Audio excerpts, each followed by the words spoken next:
The year is 2027. For almost 2 decades, humanity has been incapable of reproducing and it's now on the brink of extinction. This has caused society to collapse. The United Kingdom is one of the few remaining nations with a functioning government, which has caused a wave of refugees to illegally enter the nation. This has brought the army to patrol the streets, catching immigrants for imprisonment or even execution. The story begins when our protagonist, Theo Farron, enters a bakery to get some coffee and hears the news on the TV. The youngest person in the world passed away. After years of struggling with his celebrity status his age had earned him, he was attacked by a fan for not wanting to give out his autograph. Everyone in the shop seems to be devastated by this tragedy, but Theo doesn't look too bothered. He leaves the bakery and only stops a few feet away to add whiskey to his coffee when suddenly there is an explosion from the shop. There's lots of screaming and alarms going off, but thankfully Theo doesn't get hurt. With an annoying ringing in his ears and still unbothered, Theo goes to work as if nothing had happened. In the office, almost nobody is getting actual work done. They're too busy crying over the loss of the world's youngest person. Theo takes this as an opportunity. He lies to his boss and tells him he's upset over the news too, so he asks permission to finish his work at home before leaving. On his way back, the train he's taken is constantly on the receiving end of stones from rebels and indigents. There also are many cages filled with refugees and guarded by the cops on the station. This still doesn't make Theo even blink. Outside the station, Theo meets with his old friend Jasper Palmer. After a hug, they get in Jasper's car and drive to his place in the countryside while discussing the bakery explosion, considering the idea it may have been the government itself that planted the bomb. They see a bus pass by, taking refugees to a camp in Bexhill. Jasper's place is hidden in the woods, so hidden that they need to stop the car and move some decoy branches away to be able to pass. Jasper makes fun of Theo for his lack of love life and his alcohol problem. He also offers him to come live with him, but Theo turns down the offer.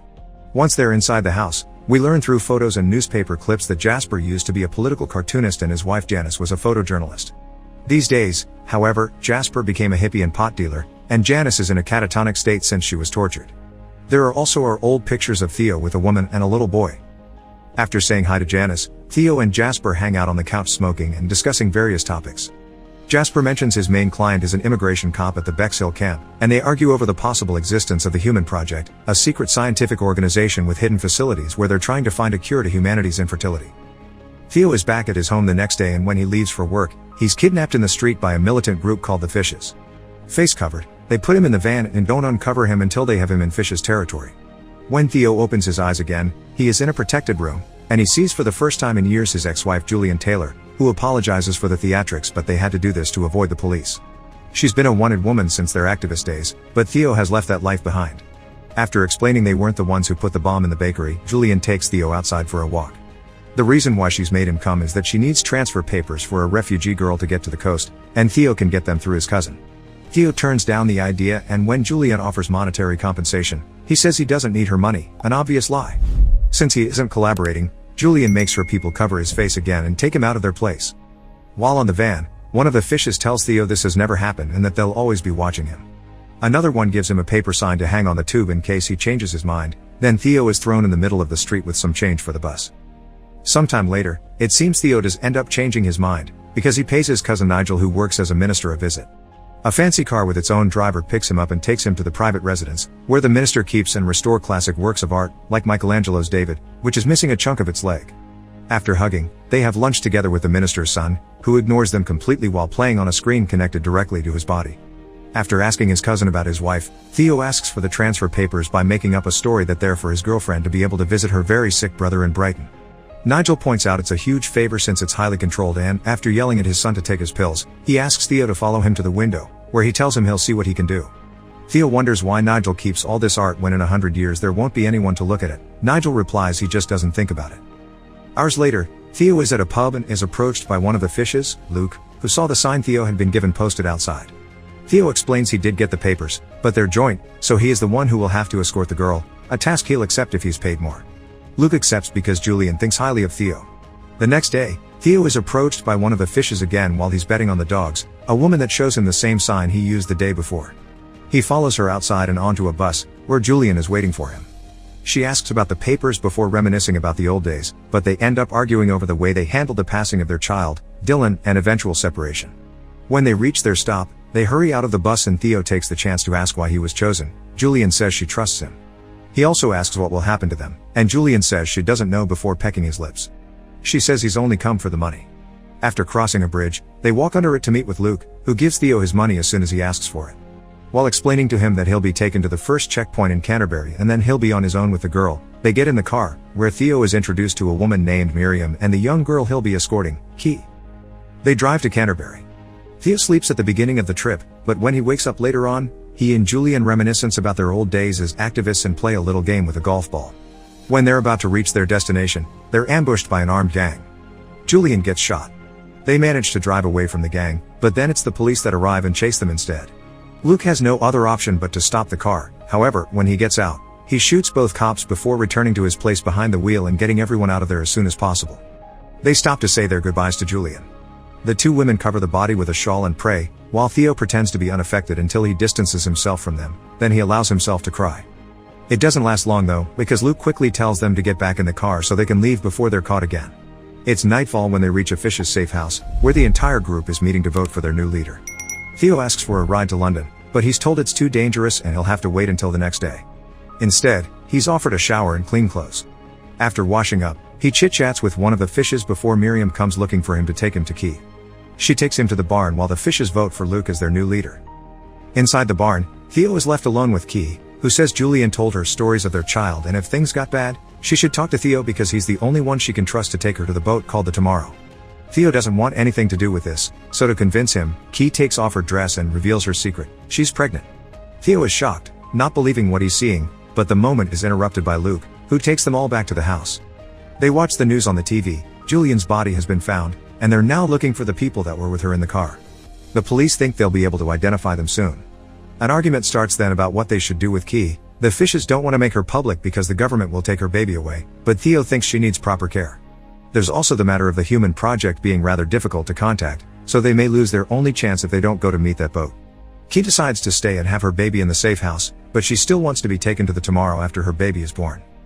Later that night, Theo can't sleep, so he is awake to hear the noises of people arriving outside. He sneaks around to secretly learn what's going on. It's the people that attacked them earlier.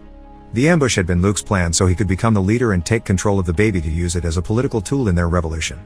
Theo won't allow this, so he rushes to Key's and Miriam's bedroom to tell them what's going on and help them escape. They sneak outside and while hiding from the guards, they carefully approach each car. They disable two of them and enter the third one, which won't start. Theo gets off and starts pushing it, gaining the attention of the Fishes. Theo gets back in the car, which still doesn't start but at least is moving thanks to the fact they're going downhill. The men are going after them but aren't allowed to shoot because the girl is in the car, so they try to grab them through the window, but Theo and Miriam push them away. The car stops once more mid-hill. Theo gets out to push it again. It gets it moving, but it also gives the chance for one of the Fishes to catch up with them and point his weapon at Theo, who pushes him off by hitting him with the door. At the base of the hill, the car gets stuck in mud, so Theo gets out to push while Miriam jumpstarts it. It takes her a few tries but the car does end up working, so well in fact Theo has to run after it to get back inside. Miriam stops it for him and with Theo back with the women, they manage to escape the farm. Theo tells Miriam he knows of a place where they can hide and takes them to Jasper's house, who receives them with open arms. While having dinner, they discuss their options. The Human Project's boat will have 2 stops, and neither of them looks good. Winsmore is too far away to make it there in time, and the Bexhill is the refugee camp. Jasper thinks that's the solution, and tells them to eat while he gets some things ready.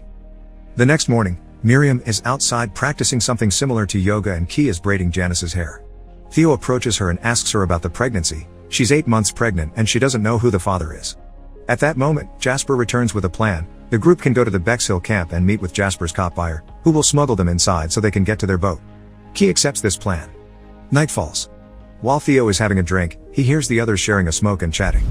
Jasper tells the women the story of how Theo and Julian met, as protesters in the middle of a rally by chance, and their relationship took a bad turn when they lost their kid to the flu pandemic. Not being able to hear more of it, Theo leaves them to their chat and goes to bed. The next morning, everyone's woken up by the alarm. The Fishes have found them. Jasper gives Theo the instructions of how to contact Sid, then sends him to the car with the women, refusing to go with them. He wants to stay, saying he's gotten out of worse situations. Theo drives the girls away but stops the car at a hill to look at what's going on in the house from afar. The Fishes arrive and not liking Jasper's answers, they shoot him. Theo doesn't tell Key this. He says everything is okay before driving away for good this time. They make it to their meeting point the next day, an abandoned school. While Key enjoys the swings, Miriam tells Theo about her old job as a midwife and how she saw the infertility issue affect all her patients little by little. A truck arrives then. It's Sid, their contact. After exchanging the password, Sid gets them in the truck and drives them away to the refugee camp. Key has her first contraction on the way. They tell Sid it's just her being carsick. They make it to Bexhill, and Sid tells them to put on sad refugee faces before moving them from the truck and into a bus filled with refugees that quickly leaves the area.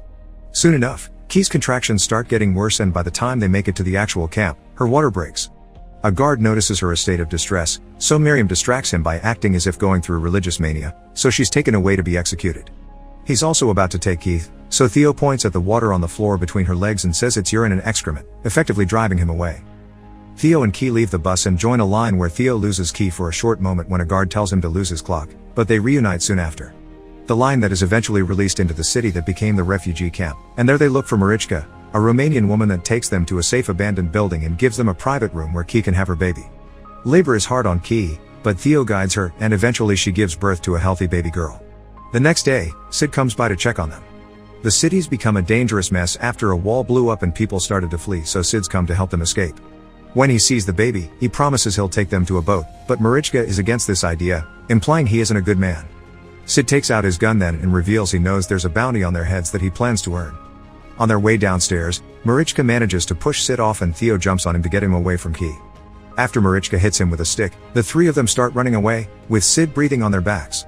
They go down a hallway to reach a street, and when Sid gets stuck on the door, Theo finishes him off with a brick to the head. Theo asks Marichka about the boat, and after some confusion on her part, she catches on and starts guiding them to it amidst all the fighting between the military and the fishes. She makes them enter a building, and after showing the baby to the owner through a window, they're allowed to enter a very nice apartment. There they eat, rest and get better shoes for Theo while two elderly women play with the baby. One of the guards tells them they need to leave in an hour, so when that time passes, they put Key on a wheelchair and leave the building. They're running again, and soon they're found by Luke and the fishes. Luke takes Key and the baby with him and leaves the other fishes to shoot Theo and Marichka. They're about to do so when more military arrives, giving Theo and Marichka a chance to run from them and try to find Key. Theo gets separated from Marichka, but he keeps going, avoiding soldiers and fishes until he makes it inside a building under heavy fire.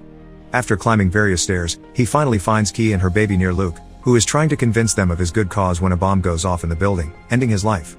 Theo grabs Key and the baby and escorts them out, not having trouble leaving the building because everyone is awed by the baby. The refugees touch them as if they were a vision, and when they are stopped by the fishes, they also let them pass. While leaving the building, the soldiers who enters notice the baby and starts yelling to stop the firing so they can let them pass. As they walk away, everyone outside stare at them in shock, but the fire resumes when the trio is far enough from the building. They quickly get back to the building entrance where they had been captured and reunite with Marichka, who finally takes them to an underground passage where their boat is waiting for them. After refusing to join them, Marichka pushes the boat and sends them to the sea. Theo rows until they make it to the buoy that will serve as their rendezvous point. While waiting, Key notices blood on the boat and Theo tells him it's his. He's been shot, but he's fine. When the baby starts crying, Theo teaches her to burp her, and Key decides then that she will call her daughter Dylan, after Theo's child. It is then that Theo loses consciousness and perhaps even passes away exactly as the tomorrow arrives to take Key and Dylan to safety. Make sure to subscribe and turn on notifications so you can watch more videos like this. Thanks for watching.